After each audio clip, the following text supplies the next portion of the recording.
అండి అందరికీ నా ఛానల్ ఎవరైనా కొత్తగా చూస్తున్నట్టయితే ప్లీజ్ సబ్స్క్రైబ్ చేయండి. కార్తీక దీపం ఈరోజు ఈ ఎపిసోడ్లో పూర్తిగా ఏం జరిగిందో ఇప్పుడు తెలుసుకుందాం. ఇక దీప మనసులో మాత్రం ఒక అగ్నిపర్వతం రగులుతోంది. తన కడుపులో పెరుగుతున్న బిడ్డను తనే బలి ఇవ్వాల్సి వస్తుందన్న నిజాన్ని మోస్తూ అత్తగారి ప్రేమను, శౌర్య ఆశలను చూడలేక దీప నలిగిపోతుంది. శౌర్య ఒక బొమ్మ గీసి పట్టుకొచ్చి, అమ్మా చూడు, నా తమ్ముడు పుడితే ఇలా ఉంటాడా అని అడుగుతుంది. ఆ మాట వినగానే దీప గుండె తరుక్కుపోతుంది. పెద్దమ్మేమో తమ్ముడు పుడతాడు అంది, నాకేమో చెల్లి కావాలి అని ఉంది.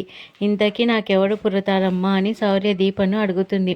ఇక దీప కన్నీళ్లు ఆపుకుంటూ శౌర్య తల నిమురుతుంది. కార్తీక్ నిస్సహాయంగా చూస్తుండగా శౌర్య దీప కడుపుపై చేయి వేసి, నువ్వు నా చెల్లివా తమ్ముడివా? తమ్ముడివైతే ఏ పేరు పెట్టాలి, చెల్లివైతే ఏది బాగుంటుంది అని అడుగుతుంటే దీపకు అది ప్రశ్నలా కాక గుండెల్లో దిగుతున్న బాకులా అనిపిస్తుంది.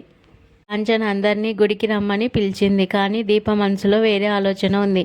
చంపేయాల్సిన బిడ్డ కోసం పూజలెందుకని తనలో తాను కుమిలిపోతూ, నేను గుడికి రాను, అసలు ఎవరూ వెళ్ళొద్దు అని అంటుంది. ఏంటి దీప, ఈ మాట కడుపుతో ఉన్నావు కాబట్టి నువ్వు పూజ చేయకూడదు అనుకుంటున్నావా? మేము చెయ్యొచ్చు కదా అని కాంచన అంటుంది.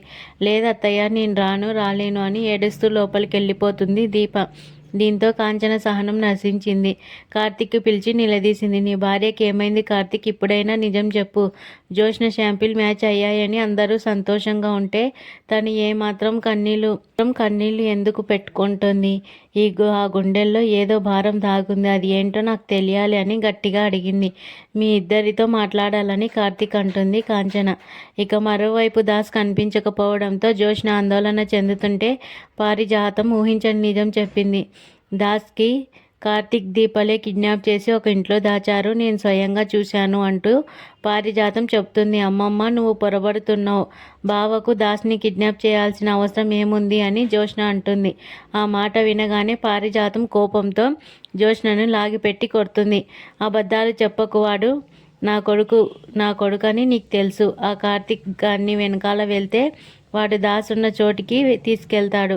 నా కొడుకును వాడు దాచిపెట్టి నాకే ఆశ చూపిస్తావా అని పారిజాతంని మరోసారి జోష్న చెంపలు వాయిస్తుంది. మనిషితో కొంతకాలం కలిసి నడిచిన తర్వాత కూడా ఆ మనిషి మనసు అర్థం కావడం లేదంటే ఇక కలిసి ఉండడం దండగా. నాకు దీప్ అస్సలు అర్థం కావటం లేదు కార్తీక్. మొన్నటి వరకు మీ అత్త కోసం బాధపడుతోంది అన్నావు. సరే అన్నాను, ఇప్పుడు జోష్న శాంపిల్స్ మ్యాచ్ అయ్యాయి, నీ ప్రాణాలు నిలబెడతానని అందరం సంబరం పడుతుంటే నీ భార్య కళ్ళల్లో మాత్రం ఆ కన్నీళ్ళు ఎందుకు ఆగటం లేదని కార్తీక్ను అడుగుతుంది కాంచన. నీకెన్నోసార్లు చెప్పాను, నీ కడుపుతో ఉన్నది నీ బిడ్డ కాదు, మా అమ్మ అని. ఆ బిడ్డకు ప్రాణం పోస్తానని చెప్పావా? ఆ మాట మీద నిలబడతావా? నీ బిడ్డకి ఏమీ కాదని నా చేతిలో ఒట్టు వేసి చెప్పు అని అంటుంది కాంచన. దీప చేతులు వణుకుతాయి. నిజం చెబితే అత్తయ్య తట్టుకోలేదు, అబద్ధం చెప్తే బిడ్డను పోగొట్టుకోవాలి. దీప మౌనంగా ఏడుస్తుంది.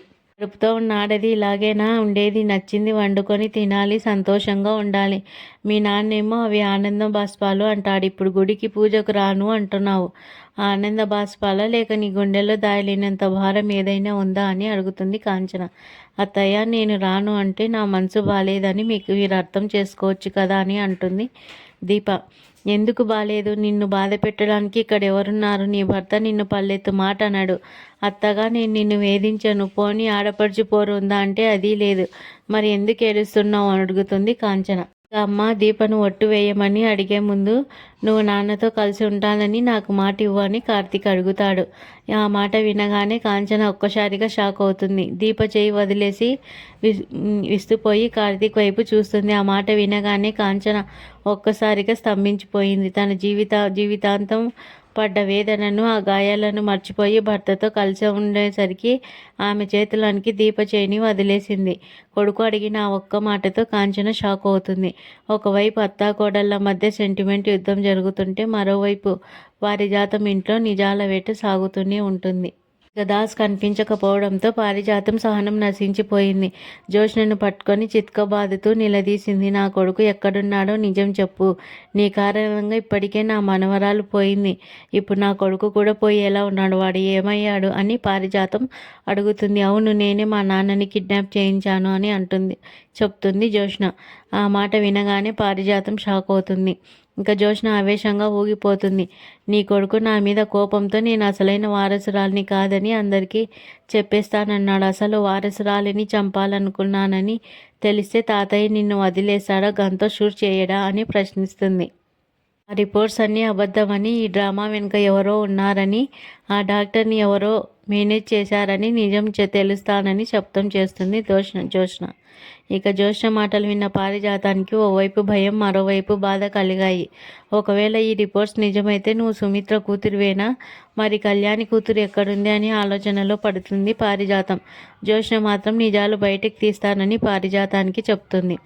ఇక కాంచన వేసిన ప్రశ్నలు కార్తీక్ దీపలకు ఉక్కిరి బిక్కిరి చేస్తున్నాయి. దీప, చూసావా అమ్మ మనల్ని ఎంతగా గమనిస్తుందో, మనం ఏం ఆలోచిస్తున్నామో తను కనిపెట్టేస్తోంది.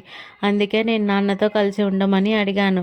కనీసం కొడుకు మాట వినైనా అమ్మ తన జీవితాన్ని బాగు చేసుకుంటుందని నా ఆశ అని కార్తీక్ చెప్తాడు.